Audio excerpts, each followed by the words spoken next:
Happy Sunday, beautiful people! Tulog pa nga si Daddy at mga bata at napagdesisyonan ko man na pumunta sa tindahan para bumili ng kakailanganin natin.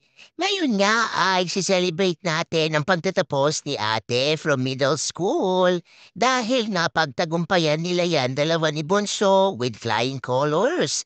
Kaya naman si Mama imbis na magpahinga ay magluluto tayo ng bonggang-bongga. Pumunta muna tayo sa Walmart at bumili nga tayo ng broccoli at salad namin ni Daddy para naman tayo ay maging healthy. Siyempre pa kapag tayo ay nasa tindahan, hindi natin maiwasang maglibot-libot at nakakita na naman tayo ng rib eye on sale. Kaya naman kumuha tayo ng dalawa. Para pasayahin din si Daddy ay binilan ko naman siya ng kanyang paborito na microwavable na fried rice. Pagkatapos nga nating pumunta sa Walmart ay pumunta naman si Mama sa Giant. Meron tayong nakitang strawberries on sale for 97 cents at murang-mura nga yan. Ang Nathan's hotdog naman ay buy one get one at para pasayahin ang ating dalaga, bumili din tayo ng An-An's pretzel. Kumuha nga tayo ng strawberry shortcake at yan nga ilalagay natin ng decoration for ates graduation slash end of the year party. Pagka-uwi ko nga ay ininit kagad ni Daddy ang fried rice at eto na nga ang aming almusal. Nagtatawanan pa kami ni Daddy dahil sinusubukan ko nga siyang venuhan at sabi ko nga ay ipakita sa inyo kung gaano kasarap ang ating kinakain na fried rice. Ayan na nga at naka-thumbs up pa pero ang pagmumukha ay nakasimangot, edi wow siopaw. Nagluto din tayo ng soup para kay JJ dahil hindi nga maganda ang pakiramdam ni Bunso. Habang si Mama nga ay nagkakape, lumabas muna tayo at sinilip natin ang ating mga pananim sa upper deck. Pagkatapos nga nating uminom ng kape sa labas ay bumasok na rin tayo sa loob at naisipan ko nga ang ayusin sa lalagyanan ng ating mga nabili na coffee pads 2 days ago sa Giant. Yung mga ganitong tipo ng pangyayari talaga ang nakakapagpasaya sa puso natin. Hindi natin kailangang masyado ng kayamanan sa mundo pero basta tayo ay may coffee, ay sobrang saya na ni Mama. Ipinaggrocery ko nga ang aking pamilya ng mga paborito nilang pagkain at tayo naman ay nakakuha ng coffee pads. Nakita niyo ba ang aking bunso tuwing umaga talaga walang mintis ay bumayakap yan at humahalik kay Mama. Kaya naman tayo ay kinikilig. Kahit na nga malapit ng mag-teenager si JJ ay panay pa rin ang sabi niya ng I love you at yakap sa akin araw-araw. Tingnan nyo mga kapamilya at ka-reels talagang mang punong-puno ang ating mga containers at hindi ko talaga maitago ang aking kaligayahan. Mabilis lang talaga akong pasayahin, bigyan mo lang ako ng kape at mga halaman at talaga namang mamahalin kita ng bonggang-bongga. Pagkatapos nga ay tumindig na tayo sa kitchen, nagluto muna tayo ng pasta sauce at gamit nga ang Prego, yan nga ang ating gagawitin para sa spaghetti and meatballs. Multitasking is life at habang tayo ay nagluluto ng pasta sauce ay pinahuluan ko na din ang beef at yan naman ang gagawin nating kaldereta. Si Daddy nga ay tumulong na din pero sabi ko nga ay magpahinga muna siya dahil ngayon nga ay balak niyang mag-power wash ng ating siding. For the linis pa rin at for the luto si Mama at hinahabol nga natin maluto ang ating 4 na putahe bago nga magtanghalian.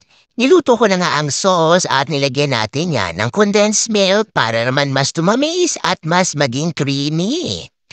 Habang tayo nga ay nagluluto, ay naglilinis pa rin tayo dito sa kitchen dahil may mga ilan pa rin tayong kailangang hugasan. Ito naman ang ating na-defrost na pork at magluluto rin ako ngayon ng pork adobo. Isa din yan sa paborito ng aking mga anak at syempre pa, ito na nga ang ating tamad version. Nilagyan ko lang at tinimplahan yan ng toyo at suka at nilagyan niya yatin yan ng bay leaf. Dalawa nga nakasalang sa ating stove, ang spaghetti sauce nga at ang adobo.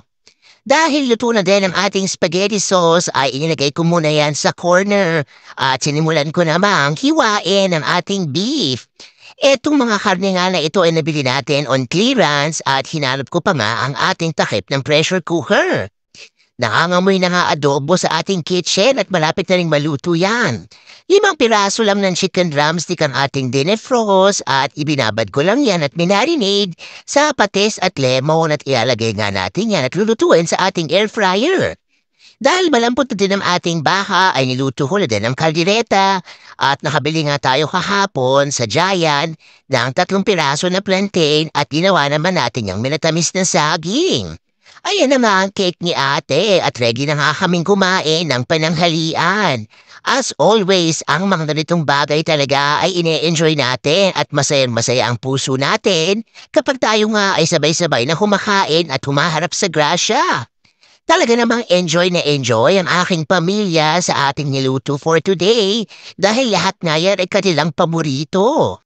Kahit na nga si mama ay pagod na, ay titindig pa rin tayo para busugin at paligayahin ang ating pamilya.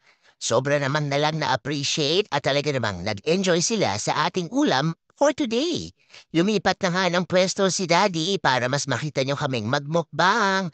At ayan na nga ang CV Proud at high school ready nating topper ng kanyang cake. Pagkatapos ko ngang kumain ay tumayo na kagad tayo at nagsimula na nga tayong maglinis dito sa kitchen. Kapag na ako ay besing nagluluto sa kusina ay asahan ninyo tambak ang ating hugasin kaya naman sinimulan ko na yan. I-transfer na din natin sa container ang ating mga tirang pagkain at hindi na nga tayo magluluto mamaya. Si Daddy nga ay tinatapos na ang kanyang lunch at syempre kumain din siya ng cake na talaga namang napakasarap. Mabuti na lang talaga ay maganda ang ating samahan at tinulungan niya ako ni Daddy at ng aking mga anak. Pagkatapos nating magligpit sa kitchen ay bumaba na tayo kaagad at binuksan ko na ang awning. Napakaganda nga ng panahon at dito nga tayo magsispend ng time para tapusin ang ating outstanding documentation. Medyo na busy nga tayo kahapon at pagod na rin si Mama kaya naman tinapos namin ni Daddy ang ating computer works. Pagkatapos nga niyang mag-documentation ay nagsimula na din siyang mag-power wash ng ating siding. 3:30 ng hapon ay nag-date naman kami ni ate at pumunta nga tayo sa Ritas para siya ay i-treat sa kanyang paborito na mango gelati. Pumunta rin tayo sa Burlington Factory at ang ating dalado nga ay for the window shopping na naman. Napakasaya at napaka-successful ng araw na ito. Yan lang muna for today's video. Thank you so much for supporting me. Remember, family time is the best time. And every gising with your family is always a blessing. God bless everyone. Bye-bye!